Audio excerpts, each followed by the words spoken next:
তোমরা যারা যারা এই বছরে ত্রিপুরার ডিগ্রি কলেজগুলোতে ভর্তি হবে, তোমাদের আজকে দ্বিতীয় মেরিট লিস্ট দেওয়া হয়েছে। তোমরা অবশ্যই কলেজগুলার ওয়েবসাইট অথবা কলেজগুলা অফলাইন ভিজিট করেও তোমরা দেখতে পারো তোমাদের মেরিট লিস্টে তোমাদের নাম এসেছে কিনা, অথবা আমাদের সাথে যোগাযোগ করতে পারো। আমাদের কন্ট্যাক্ট নম্বর আমাদের ডিসক্রিপশন বক্সে পেয়ে যাবে। তো যাদের দ্বিতীয় মেরিট লিস্টে নাম এসেছে, তোমাদের অবশ্যই 21 তারিখ এবং 25 তারিখ, 21 থেকে 25 তারিখের মধ্যে তোমাদের অফলাইন কলেজগুলোতে যেতে হবে।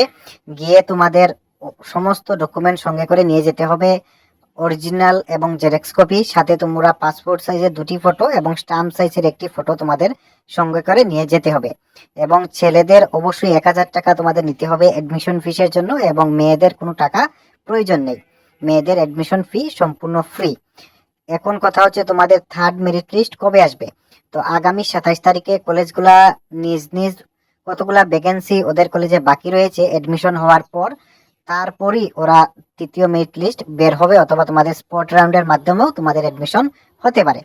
তোমাদের ক্লাস কিন্তু শুরু হচ্ছে আগামী 1 তারিখ থেকে। ওকে।